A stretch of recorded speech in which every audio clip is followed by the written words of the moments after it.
Okay, you guys, so yesterday was beginning of snowmageddon. If you know anything about Atlanta, we're never prepared for the snow. So a lot of people are at home just kind of really settling into the new year because this is a great way to settle into the new year without having anything to do or anywhere to go.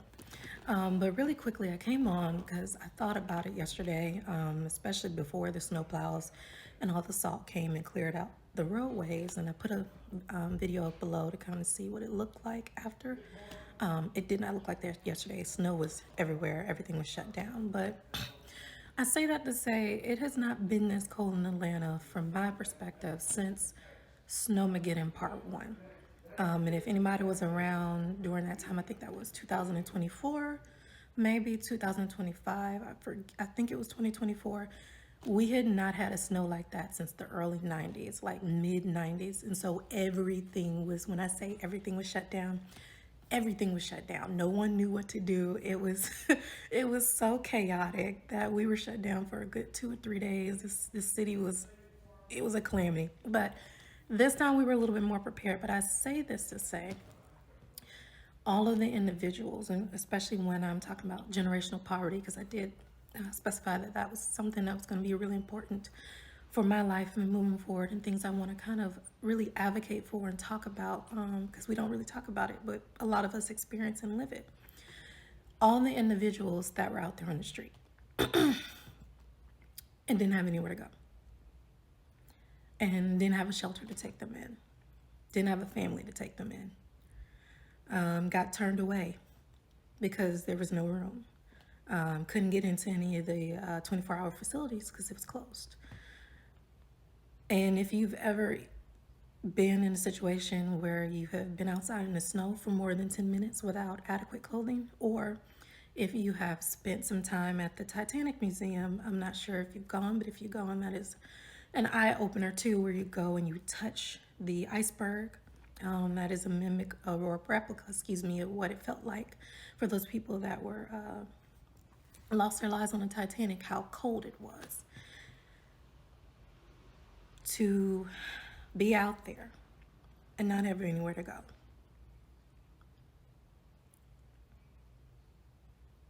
And the people that lost their lives, because it was cold. So I say that to say, gratitude comes in all forms. And I know I'm saying that with a big, beautiful library behind me, but I really want to stress the importance of gratitude for a couple of reasons. Reason number one, your situation can change in an instant. You could be living the high life and the next day not have a dollar to your name. You could be the best dressed person out there and all your clothes get destroyed. Think about the fires that are going on in California right now. Shout out to those people. My heart goes to them. It's a perfect example where life is just moving amazingly. And then in the blink of an eye, a natural disaster happens and you have nothing. And the reason why I talk about this, why I'm a big advocate for it, is because I experienced it. And I'm not really a person who's like, oh, you should look like what you've been through. I don't believe you should get pity or sympathy that way. That's just not cool. But I do believe that if you have experienced something like that, to share it. Because one, you may not know who has also gone through that, who may need someone to kind of talk to or feel a little bit more at ease with it. Like, okay, they've been through that before, so I may be able to kind of latch on to their energy or something like that. You never know what your story could bless somebody else with. And so I say that in the topic of snowmageddon because generational poverty is a big, huge, humongous issue. And you would think that we would be over generational poverty in the United States, but we're so far from it. And I have been on both sides of the bridge. I've owned my own businesses. I've owned my own businesses since 2011 when I was studying at Agnes Scott College. I started my first business and then sold it privately, and then turned around and opened up another one, and turned around and opened up another one, and sold and did those type of things. And then I've been on the other side which was last year, where my businesses did not do well. Actually, I went out to California and my business completely failed. And it was my fault. Take full responsibility for that. But because that business failed, and I put my all, I put everything into it, I lost everything. And when I lost everything, I literally was out on the street for a year. And you wouldn't believe it, but it's true. And luckily, I got a job on the spot at a restaurant. It was my first restaurant job, so I'm really appreciative of that opportunity. But I was homeless during that entire time. And so luckily, I'm in an area that we didn't have snow or natural disasters like that. So we had 24-hour facilities. And so when I would work, I would work. And then when I would get off of work, I would go to the gym. And then when that gym closed, I went to another, got on the bus and went to another gym. And luckily that gym was open for 24 hours. And I spent the entire night working out, which is why I was able to lose over 100 pounds, which is true. And then I would go to another gym, shower up, clean up, go to my storage room because I had my stuff in storage at that time.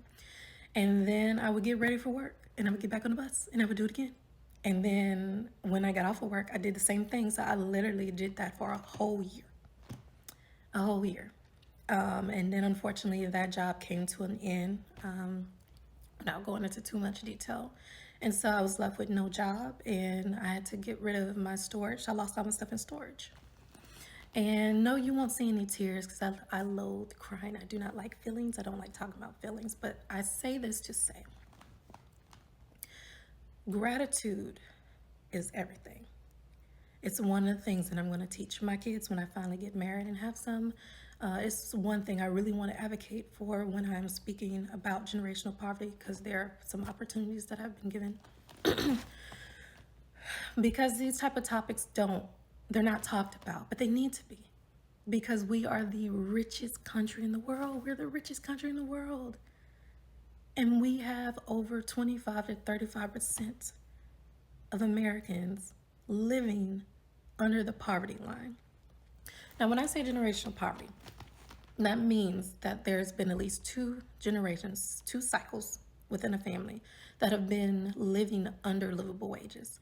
And when I say livable wages, I mean anything under $25 an hour. And the reason why I say $25 an hour is because most apartments, because we can't talk about houses, because I've owned my own houses and I've also rented apartments. You can't even get an apartment without showing proof of having 3, sometimes 4 times the rent. The minimum wage in Georgia right now, if I'm not mistaken, I may be, it's $7 an hour. It may be 8 now. There's no way on God's green earth that someone would be able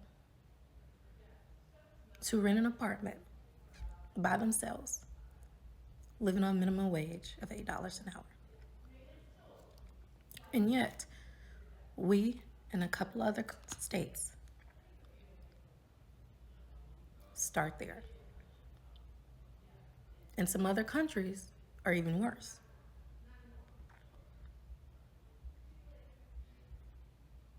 So, I say all that to say, you have to be grateful for the things that you were given in life. You have to be appreciative of the little things. Even someone speaking to you in the morning, saying good morning, is something to be thankful for. Especially when we go through situations like this.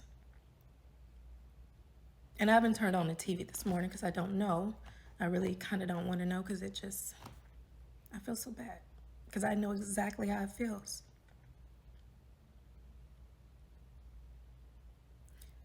To be out there.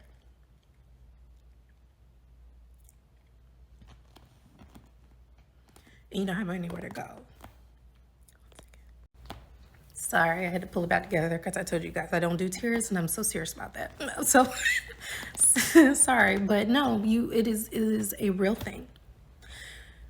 There are so many people with master degrees, let me back up, with technical degrees, bachelor degrees, associate degrees, PhDs, doctorate degrees, specialty degrees that are out there that did not wake up this morning because they froze to death.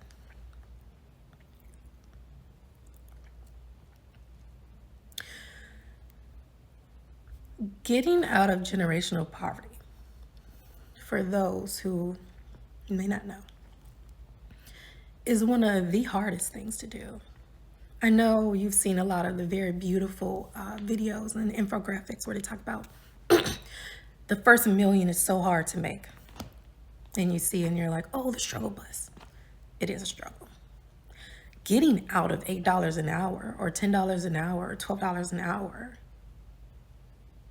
is a struggle. And luckily I was able to experience a new industry last year.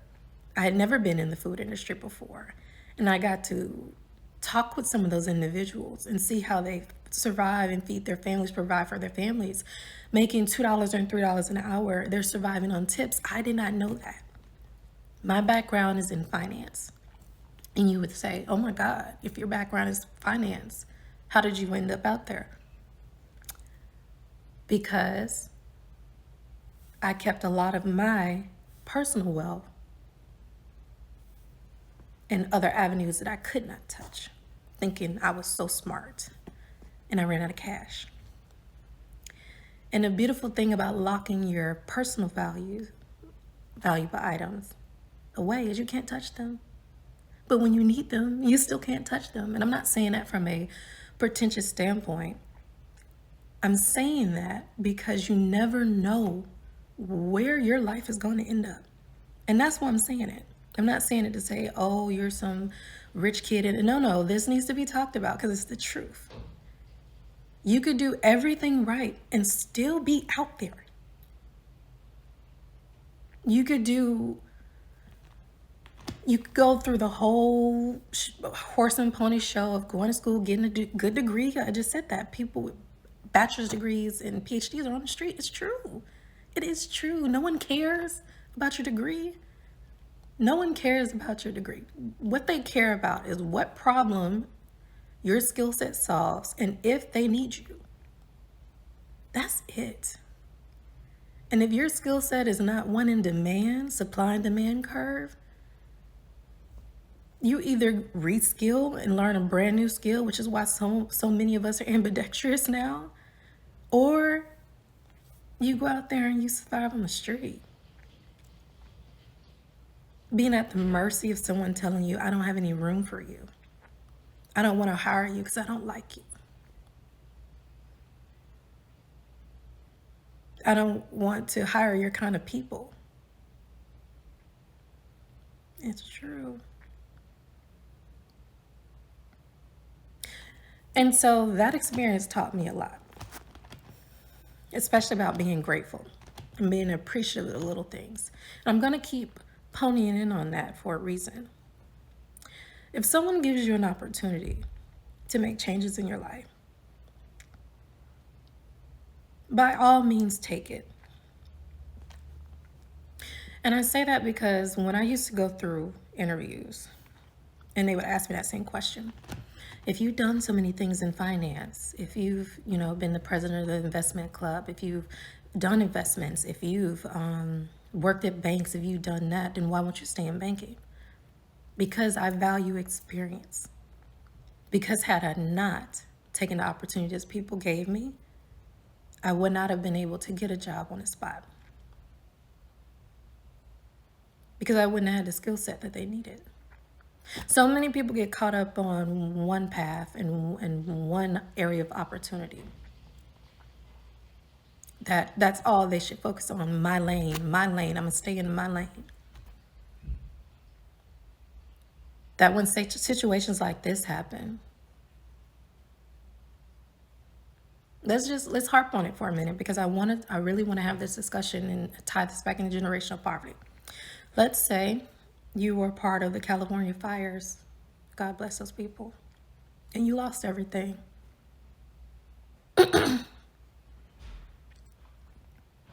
Now you're probably either in a brand new city, brand new area, have nothing. where you were once up here, now you're back down here with everyone else. And you're back at the mercy of someone saying, I may have room for you.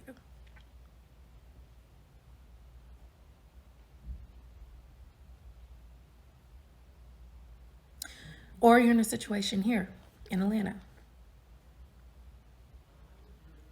where the snow caused the city to shut down for a whole day. Do you know that one day could have cost somebody their job? We laugh about it, but it's true. You can't come into work. I'm gonna find someone to replace you. Do you know how easy it is? I've been on both sides of the coin. How easy it is for someone to say, I can replace you in a minute. I don't need you. You are disposable. And it's true. It's so true.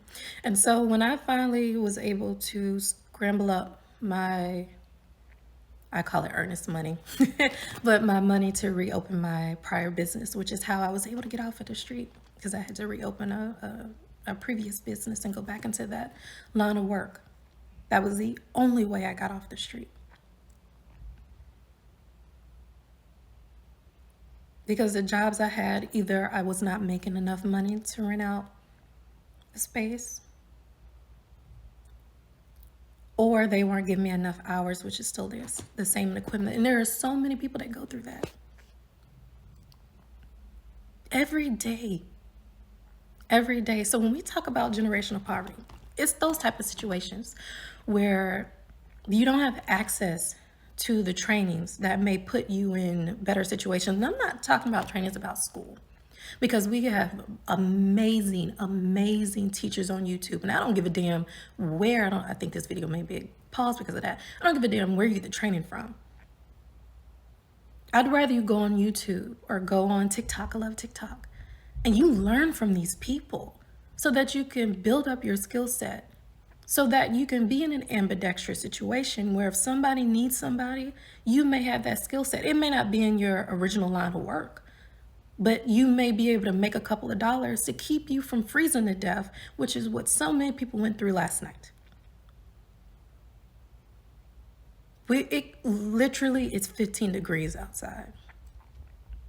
And for someone who was out there for a whole year, surviving off of $7 and $8 an hour, and it is hard, especially when the bus pass costs what? I think $30 a month, $40 a month, or a week. I forget. Because most of the time I was walking, which is why I lost so much damn weight. It is hard. Now I'm in a position where I hire people. And now I'm on the other side of the table again. That's why I say you have to be grateful for where you are, who you come in contact with. You don't know who can help you. And if you do get help, to be grateful for it, even if it's not the help that you want. Even if it's not packaged in the present that you thought it would be, because generational poverty is not discriminatory. It can affect anybody. You just need 2 generations of your lineage to be in it. And that is anything at this moment, $30, $25 and under. So we're gonna pivot for a quick second. We're gonna talk about something else. But I want to get that out there because I had to come downstairs just to kind of see what it looked like.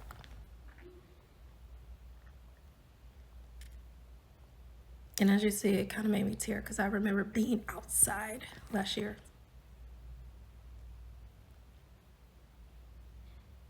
And I didn't have a home. For a whole year, my home was the gym.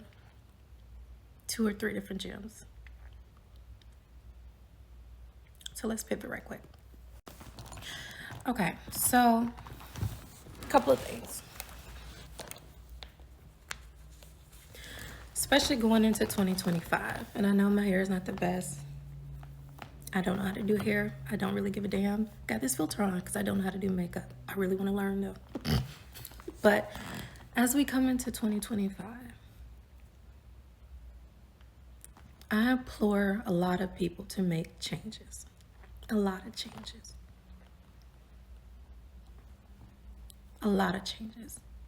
Especially those in a position of power that can do something. And for those who really do need to step their game up. I think as we move further into what I call the repeating roaring 30s and 20s period, because we are going through that. And someone with a history background, we're repeating a cycle, and we're repeating an economic cycle that needs to be addressed. And we're kind of tiptoeing around it. But if you're cognizant, if you've kind of been paying attention to what's going on, we are kind of getting into that period that happened during Prohibition, the Roaring 20s, and the Great Depression. And now with the pandemic on top of that, still kind of lingering in the mist, we have a lot of cleanup to do before we as a society hit the Titanic iceberg, which is coming. When I talk about poverty, I talk about poverty in a sense of mindset, because money is easy to make. And I say that from someone who has made a lot of money and lost a lot of money. Money is easy to make. Skills are hard. And we need more skillfully trained individuals. And I'm not saying skillfully trained individuals. I want to say this in the politically correct way. We need more individuals that take more opportunities and passive incomes and passive investments, passive strategies, so that they can turn around while that wealth is working for them to bless others and teach others. I think with the global economy and how we are moving into the new cycle, it's going to be imperative that our kids, now that they're learning how to get on computers at the age of 3 and 4, also need to start talking about dividends, stock indexes, investments, bonds, securities. I think that is going to be the primary way a lot of us are going to survive once we go through this period of the roaring 20s and the 30s, which is slowly creeping up. And I say that because consumer spending is changing. We're no longer out in the streets, we're online, which is opening up the avenues to global economy. We're also in the midst of a fight between countries in power and control. I think it's imperative that we as a society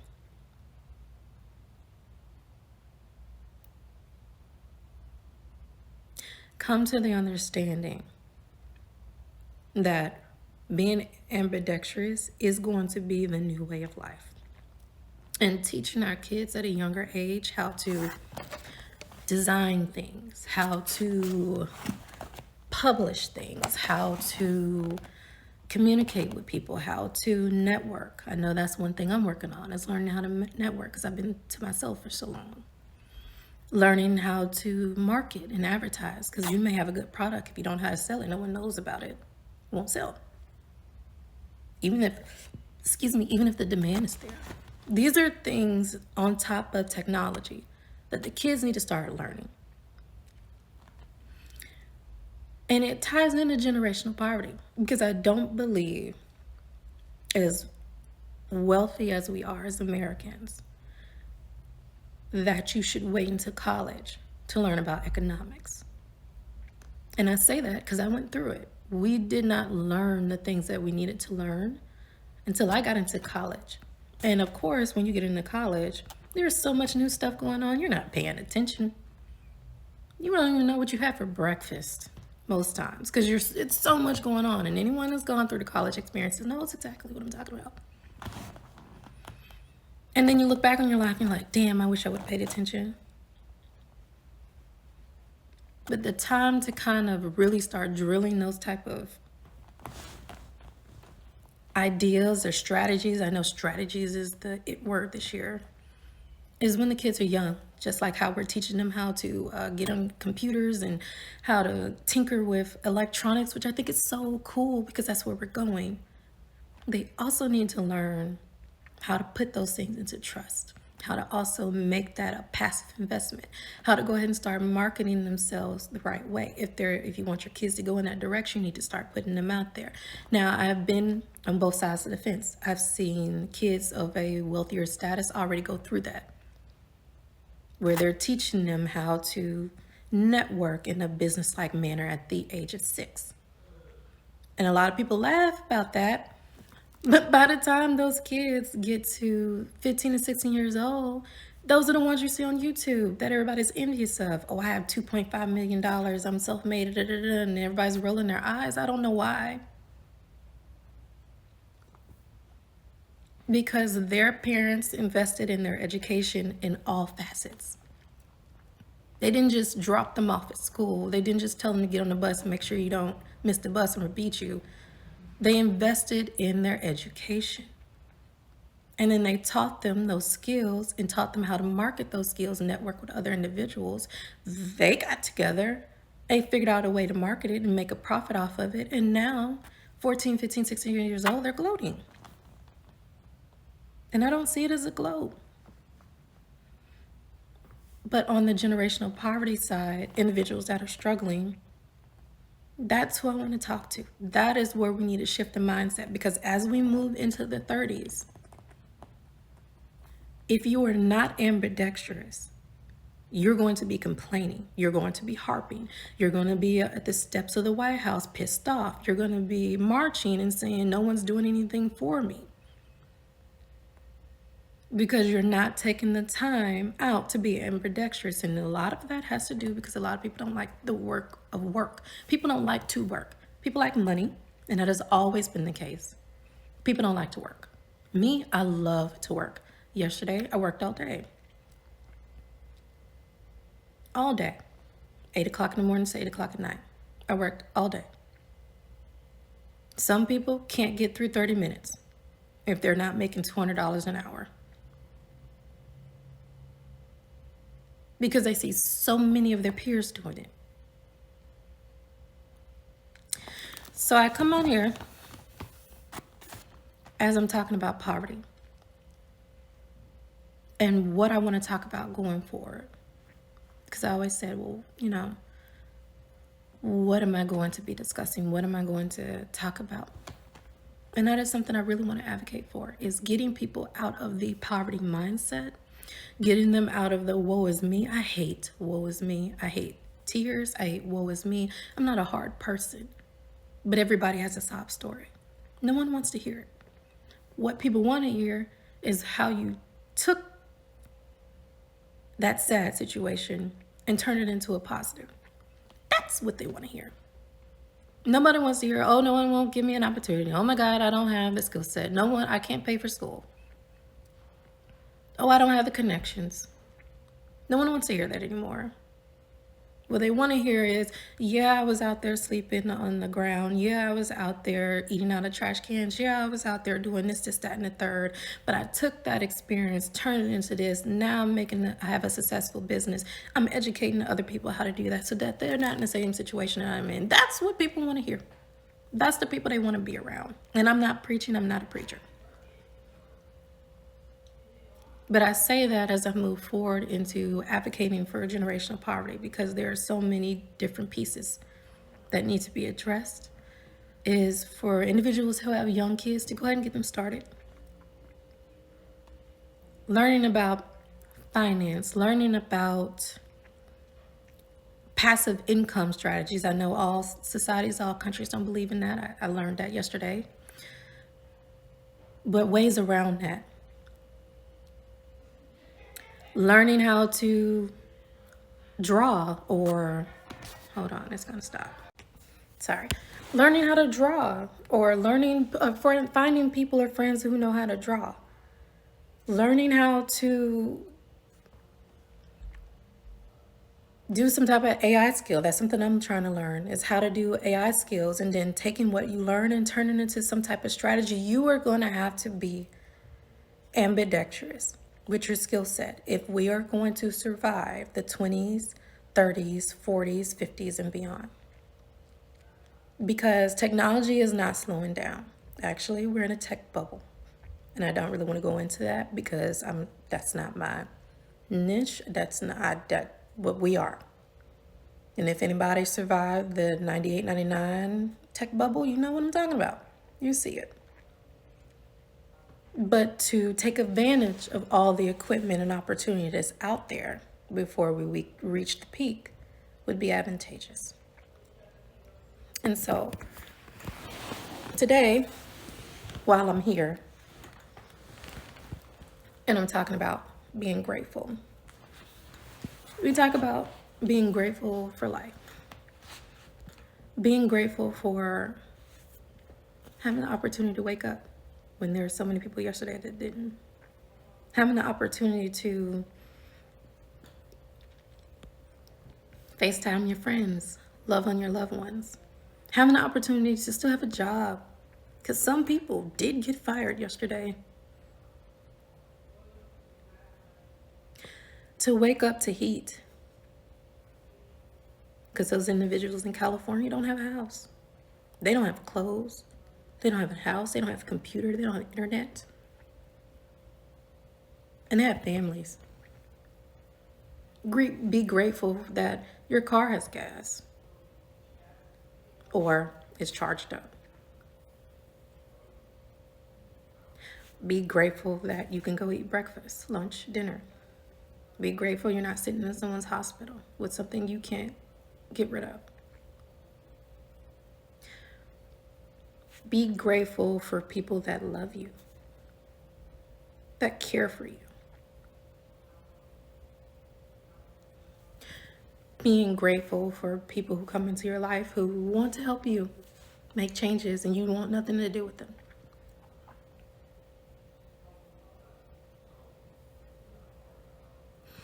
Being grateful for that individual that comes up to you on the train or the subway and sits down and starts rambling. You may not want to hear what they want to say, but you should. And you want to know why?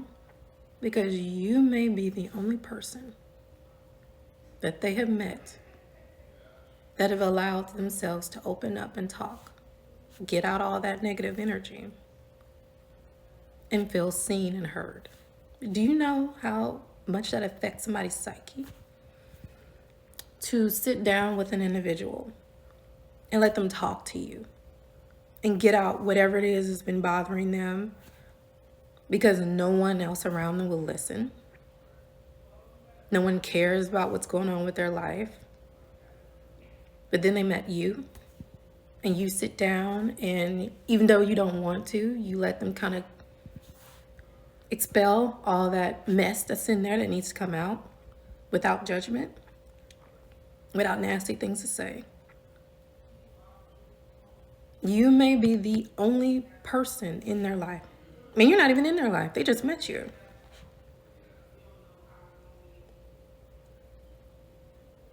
That allowed them to now be able to recharge themselves and do good out in society. You could have been that one caveat that prevented them from having a major fucking meltdown. And I don't know if I'm supposed to say that. I'm still learning. Please forgive me.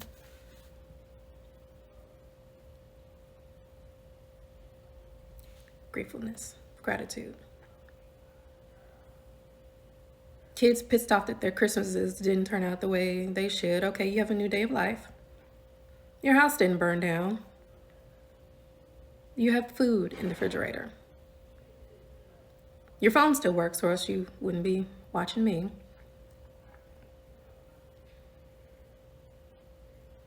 You're still breathing. And there are people literally yesterday that did not wake up because they froze to death outside. And this is Atlanta. Imagine what it is up north in New York. And I've never been to New York. But just imagine if it's cold here, how cold it is up north. And their cost of living is astronomical. Down here in the South, we can get by with very little, and that is true. We can get by with very little. Up there, up north, So just be grateful.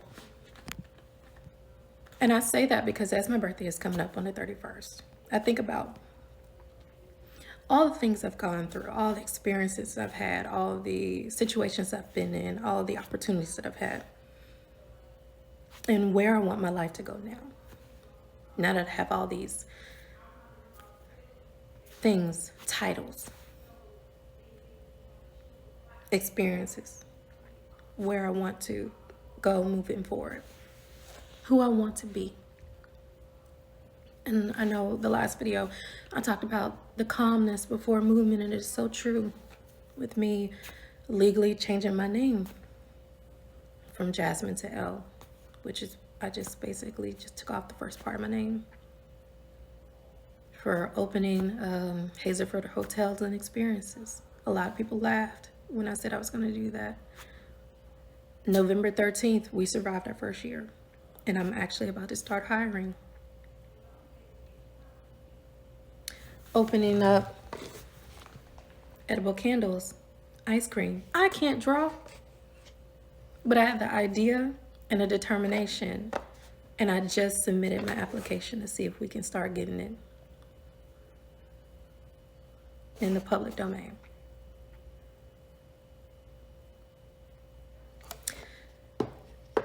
Being able to help other people open their businesses who otherwise wouldn't have a clue what they're doing.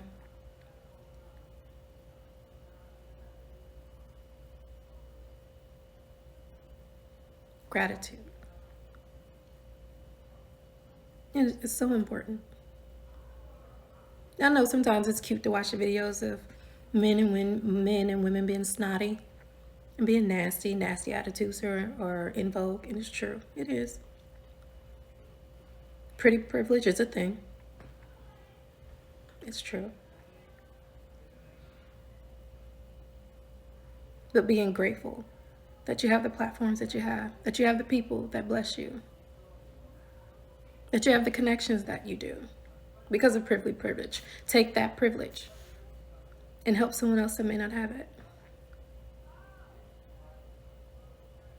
And now that we're a global economy, helping those in other countries who wouldn't have access to this material if it wasn't for videos on TikTok or videos on YouTube, they wouldn't be able to learn the things that we know over here.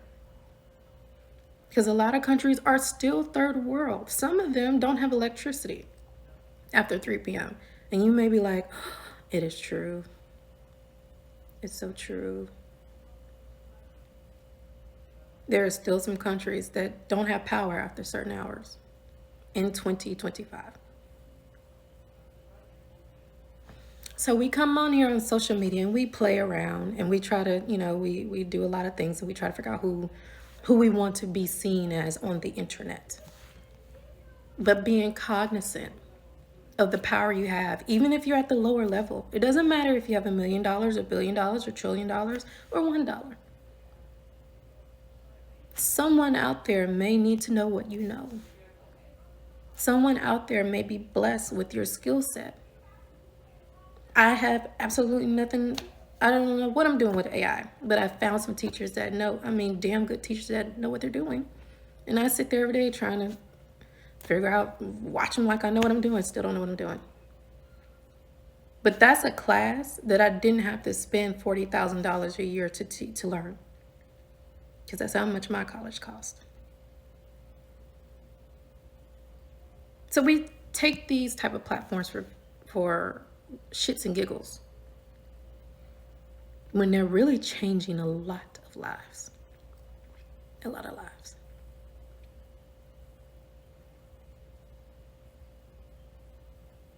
So,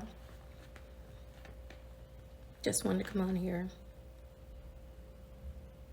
and talk about that for a second.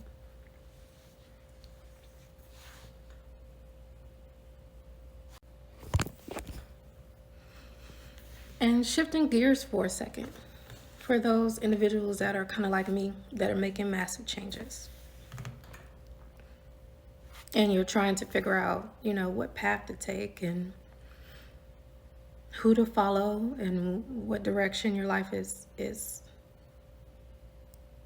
heading into a one, head into the only piece of advice I would give, especially going through it myself, is to focus on the future. I've always been a future thinker. I've never thought about the present day, which I should be. I should be more mindful about the present moment, but I'm always thinking about the future. And the only time I reflect in the past is if I'm doing some kind of analytical work, because I'm always analyzing things. Only time I look back. You should be focused on your next move, because you don't know what the next day is going to hold. You don't know where your next opportunity is going to come from. You don't know how prepared you need to be.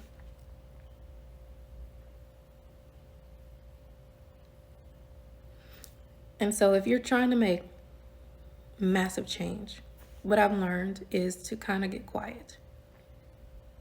And the whole part of last year, I was really quiet. I still am. This is the first videos I've done in a really long time. Just to get really quiet and sit with yourself. Because then you get to think about all the things that are kind of been there in your atmosphere, in your mental. And you kind of get a chance to kind of ponder. A lot of people who went through COVID when we were all shut down and locked up in the house was also that first purge of transformation. And a lot of people took it seriously. A lot of people had a good old time. A lot of people had a good old time. And then some people took it seriously. And they were like, you know what? Something has to change. And they started. This is part 2 of the purge. It's special when we're moving into 2030. How do you want to show up in the world? What new skills do you want to learn to become ambidextrous? Because whether you like it or not, you will have to be. You will have to be. I oscillate all the time between business and art, business and art, business and art, all the time. I've been a ghostwriter since 2009. I started with the magazines. I was a food reviewer. I started ghostwriting books, started ghostwriting music. I have over 250 compositions under my belt.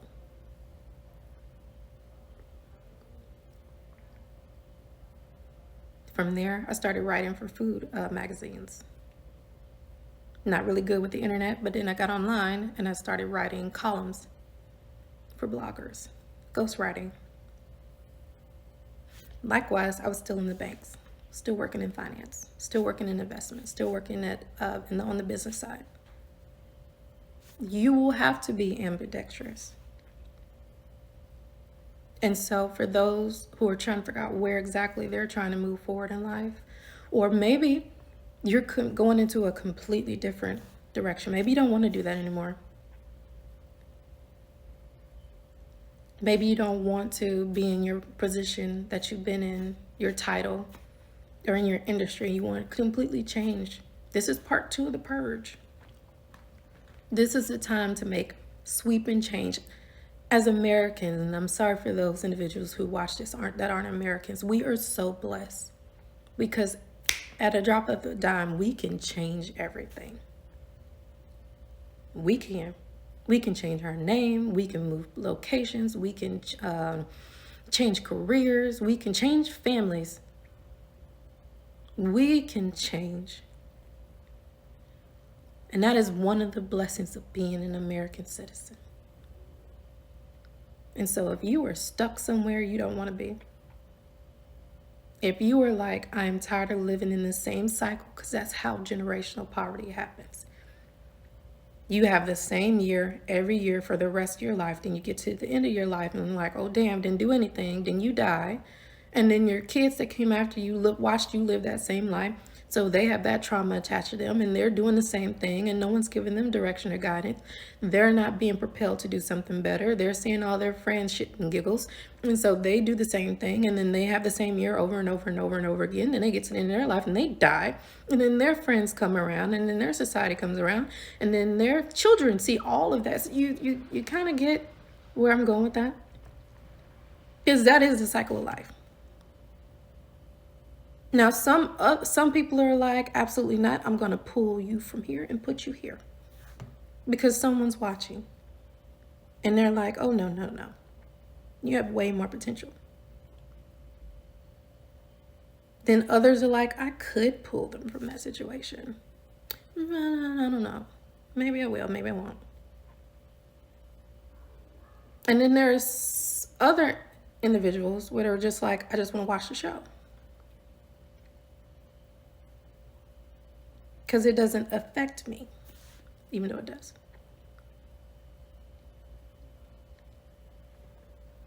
And so as we move into the mid-20s,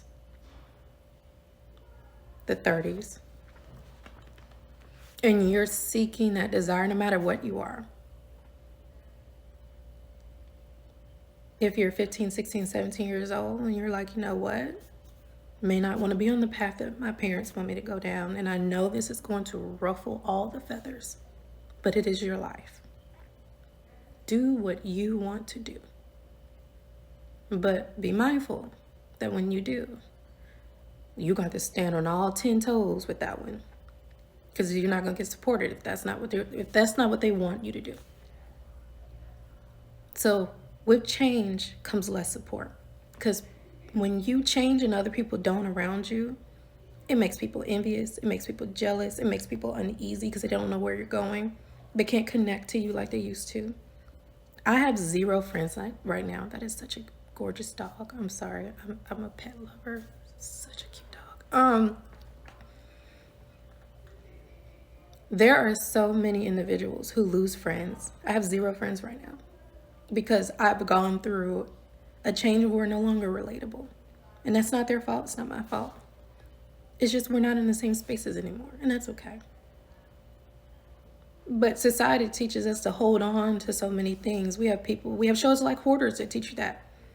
Holding on things for years that should have been gone. Because you don't want to embrace the new.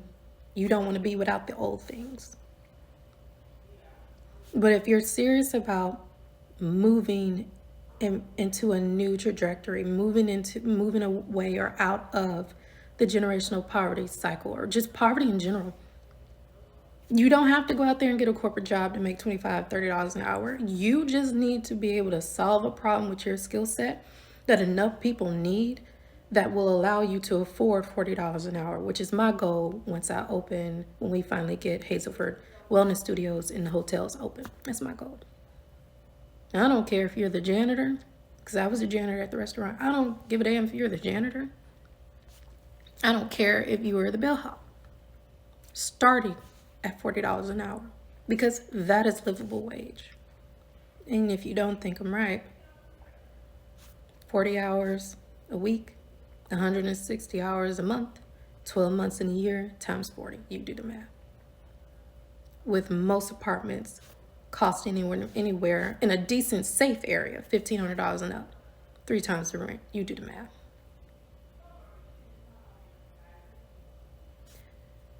There is no better time right now than to pick up a new skill that is going to generate some type of passive wealth for yourself.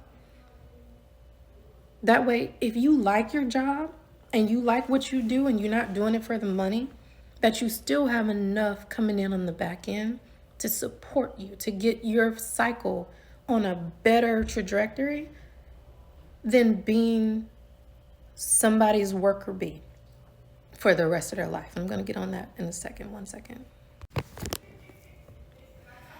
Sorry, someone came in. There are so many people that are content with their jobs, which is totally fine. This is not a video to say, oh my God, you need to start investments in stock and bonds, because I don't have any of my investments there right now, so I can't speak on it. But what I am saying is you want to be able to leave something in case, God forbid, something happens to you. And you can't pass down a job. You can't pass down skill set. You can't pass down anything that you have going on that legally you can't pass down.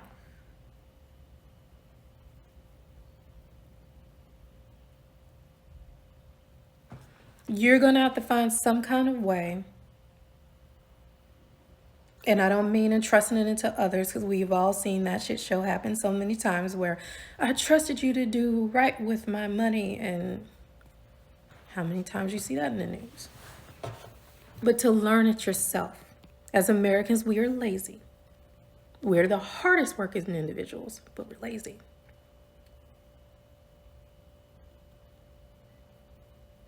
And I don't know if the wake-up call is going to come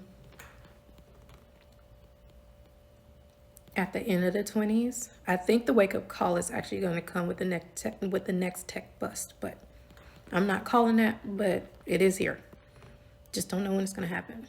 But I think the next eye-opener is going to be around that time, because all the industries are so interconnected. It's going to be hard to be like, oh, put my head down. Just like it was so hard to try not to ignore 2008. It was hard because it affected so many things.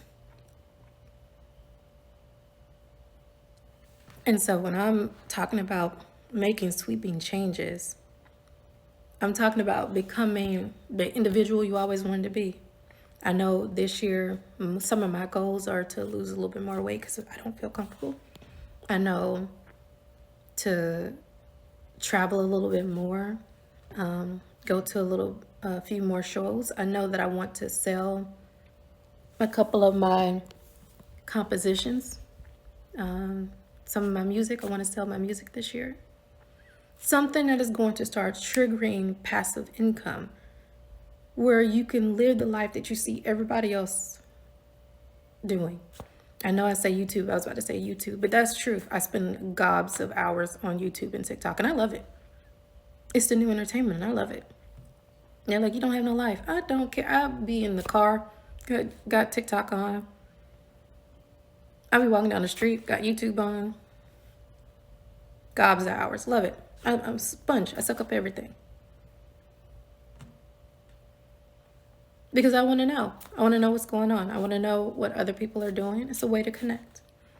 And you have to get out there. And I'm not one of those people who are marketing, because I'm still learning marketing, ad buying. That is one thing that I'm learning, is how to buy ads and how to market. I don't know how to do that. But I'm trying to meet people who do that. But to have a skill set or a set of skills that are in such demand that no matter if you come to a situation like mine, which if you're out on the street and someone says, I don't want to hire you, your skill set is in such demand, but that'll never happen because you have multiple skill sets. And one thing that I also have to learn is the power of your network. Because oftentimes what'll get you off the street too is who you know, not what you know. Sometimes somebody will hire you just because they know you, or they take a chance on you. So instead of them saying, oh, I don't want to give her a job or him a job because I don't like them, they can say, oh, I know her. I know her background. I know she's a good person. I don't know not one millionaire, billionaire, trillionaire that has not gone through something significant in their life. Something gut-wrenching or heart-pounding. I don't know not one. Even trust fund babies have gone through something. And I know people are like, oh my God, trust fund babies. It's the truth. And you'd rather your child be a trust fund baby than one that's dependent on someone that says, I won't give you a job because I don't like you. And I keep saying that because I saw that and I experienced it. And yes, it was nasty, but it's real life. No one owes anyone anything. And that happens every day. And without going into race or anything like that, it happens all the time. I don't want to hire Black people. I don't want to hire brown people. I don't want to hire Caucasian people. I don't want to hire Republicans. I don't want to hire Democrats. That was something I experienced last year too. Because we have so much access to so much information. I know that you're a Democrat. I don't want to hire you. I know that you're a Republican. I don't want to hire you. It's true. You don't want anyone to have that type of power over you. And so without going into too much detail, because I didn't want to do that, I just kind of wanted to yap. That's my new word. I like that word. I found it on TikTok. Thank you so much. I wanted to yap for a second because I wanted to talk about it because it's the truth. Snowmageddon and what's going on in California right now has caused a lot of people to be in the same situation I was just in last year. Don't have anything. And then some of them can't even get a storage room. They have no access to their money. They may no longer have a job because a job may have burned down. Don't have a house, don't have any clothes. Kids don't have any clothes. Kids don't have school books. Kids don't have any type of nothing. They don't have a car. And just last week, they were probably eating $50 steaks or going out to fancy dinners or just celebrated a really humongous Christmas. That is why I say you need to, one, be ambidextrous. And if you're not ambidextrous, you need to begin to become ambidextrous. Two, if you don't like working, you need to learn skills that work for you. And three, to take 2025 and beyond seriously, because things are really getting real. And since COVID happened and the way we're globally connected, I don't see any of this slowing down anytime soon. And so you could either be the person watching the videos and getting a chuckle out of it, or you could be the person soaking up the knowledge, trying to connect with those individuals, trying to meet new people. A lot of my connections came from overseas. I met them through TikTok and YouTube. We are no longer stuck just in our bubble, whatever your bubble is, whether that's the West Coast, East Coast, South, the North. You have so many opportunities to meet individuals doing things that you're doing. And then on the opposite end, people who have platforms now have the opportunity to open up and reach out to those individuals because you may be the linchpin that helps them. How freeing would that be to say, on my journey to whatever your goal is to life, I was able to bring up 20, 30, 50 people with me because I reached out and connected with people that I otherwise would not have, and learned that those individuals also had things that I needed, and we began to network, and then boom, we all got raised up. I remember hearing a quote, and forgive me because I don't remember the person that says it. If you're the only rich person in the room of your friends, you're broke. But if you're rich and everyone else around you is rich, then you're rich. That's true. Because what will happen, without going into too much detail, is your circle will start to be infected. Because you're not giving as you're supposed to be giving. And that can be in any capacity. It doesn't have to be monetary, but you know what I mean. And so let 2025 be that year that we start to kind of open our eyes just a little bit, kind of see what's happening in the world and what's not being talked about, and how you want to position yourself moving forward. So I'm going to spend the rest of the day before I go to work trying to find me another investment book, getting back into investments, because I really don't want to have the same year that I had last year out there on the street, which is the reason for this video, which is why I came on here. So I'm going to go be a little bit more grateful and talk to you guys later. So